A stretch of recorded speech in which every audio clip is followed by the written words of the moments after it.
it's a great initiative taken up by the head of NCA to have the test cricketers and the first class cricketers who have played more than 75 games to have this hybrid coaching course, because practically we have experience behind us of playing more than about 20 years and 75 plus games, all of us. So the idea was to, there's a lot of study material, because being players, sometimes we tend to understand that we know everything, but once I went into the course, I came to know there is a lot of other things, when it comes to coaching aspects of, how to being with the players, your style of coaching. There are different various aspects of coaching. So all these things, we were taught, and it was a wonderful learning experience for me.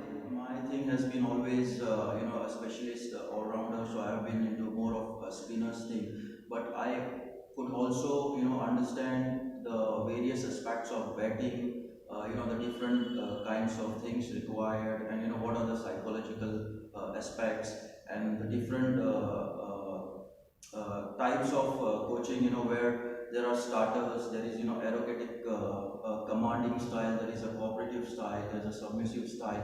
So I have been part of the Edmonton Royals in the last year GT20, which was like kind of a cooperative and a submissive style, where a lot of international players were there. So it was more of a man management, and handling the players, the dressing room, and everything. But going back to the exam and the course, I realized that if I really want to challenge my coaching, and I want to bring my coaching experience, or I want to make myself really good in coaching, then I have to come up with the junior level. That is where it will be more challenging to give my experience to the juniors, and in fact also learn from them. So that is one area where I want to challenge myself. Having the experience of playing first class cricket for so long, being part of IPL for almost 10 years, and then being part of the assisting Stephen Fleming, I was there into coaching, and I could understand how well, or what things are required. And while we had these online classes, while we had 4 days of online classes, so we could understand that we are almost there, and it's just matter of time that you have to understand yourself, what is your philosophy of coaching. The important thing is your philosophy of coaching. That is where you have to be original, and you have to have your own style of coaching. You can't copy somebody.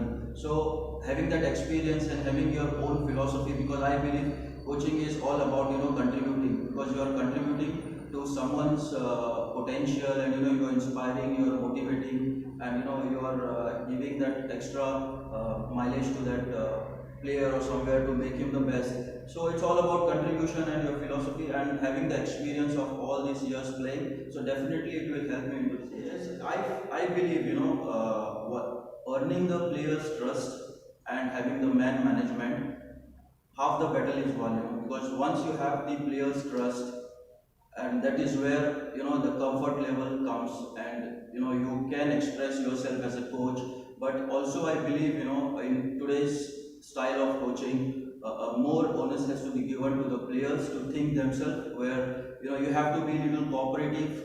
And at times if you are coaching a player like in likes of, say, any IPL player, likes of Virat or Suresh or Dhoni, where you have to be submissive, you've got to listen to them. But in like a Ranji players or first class cricketers, or junior level India under-19 cricketers, sometimes you have to be cooperative, and you have to ask them questions, because you can't demand them or be commanding to them. But at the same time, in the nets, you can ask them like, what is happening, what do you think, you try to take feedback from there, and that is where you improve as a coach as well. So at the end of the day, you have to go back and feel good that you did something good, and you have to keep learning every day, and trying to improve. So that is what I am looking for. See, a coach has to look into all the aspects. It has to look into forming the team, scheduling the practice sessions, the traveling, the training programs of the players, the recovery program of the players, the sleeping pattern, so all these things are required, and it is a part of the man management. And once you make these things comfortable, and try to bring it into action, the same times on the field and off the field, all these two aspects, so it makes easy, and at the same time the players has to enjoy, and they has to enjoy what they are doing. So whenever in all these my years I have played in the IPL or higher level, a lot of coaches has put more onus on having that comfort level and keeping that players fresh and looking forward for the whole season and everything. So there's a lot of other things also involved off the field. So coaching is not only on the field, but it involves everything from forming the team to taking the recovery periods and making sure that the players are happy, comfortable, and enjoying it. Any coaching needs to have patience. Players like somebody who is into the Ranji, you can't suddenly change him his technique because he's been playing. And I believe, a player has to be original. You have to keep him original. You can't keep, too many changes. Whereas the junior level, when under 16, under 19, that is where the areas where a coach can look into the technical part, if there is. But sometimes, being original and having your own style is also good, because you look at players like Dhoni and some other, there is like if you go to technique, Sehwag, Dhoni technique compared to Rahul Dravid and US Lakshman and all, but still they are so much successful. So I think it's also a lot of mental aspect. And as I said earlier, that I would like to give the player more freedom and flexibility to express himself in the nets and to keep that game face approach. Even in the nets where we bring that game face, it's like a match sessions, simulations, and all those aspects. See, the most important thing being part of IPL is to express yourself. It's a great platform. IPL has played a big role in giving Indian youngsters a big platform, and shaping up and polishing a lot of Indian cricketers. And also every year, if you see, it has unearthed a lot of youngsters. Like this year, I'm really looking forward to see Shah Rukh Khan from Chennai, who's playing for Punjab. Then there is one left-arm fast bowler, Chetan Sakaria. Then there is Samad Ahmed. Then there is another Ravi Bishnoi leg spinner. So all these youngsters, they are really good, and really looking forward to see them. And it's a big platform for them, to play with the likes of such great international players and being part of the dressing room. So that's how they, of course, obviously they have to focus on their strong points.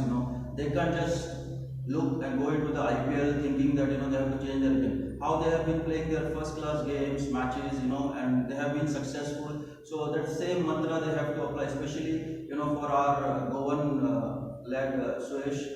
I would tell him to just be natural and original how he is. He's a fearless cricketer. So going back into the RCB dressing room and the nets, he has to be the same way, and he has to back himself, like how he has been playing in the last T20 Syed Mushtaq Ali Trophy. He has to try the same way, and that's how he'll be successful. Because the moment you try to be somebody else, that is where you lose the point. So be yourself and be original, and just play your game and keep healthy, keep fit. Fitness is very important. Life has become very fragile nowadays. So whatever time you get, give little time to your body. Be fitness, spend time with your family, because these are really the best times. And if your health is great, you are the wealthiest person, I believe, in this world. Thank you very much, Shadab, for talking to GCA's YouTube channel, and all the best to you. Thanks for having me.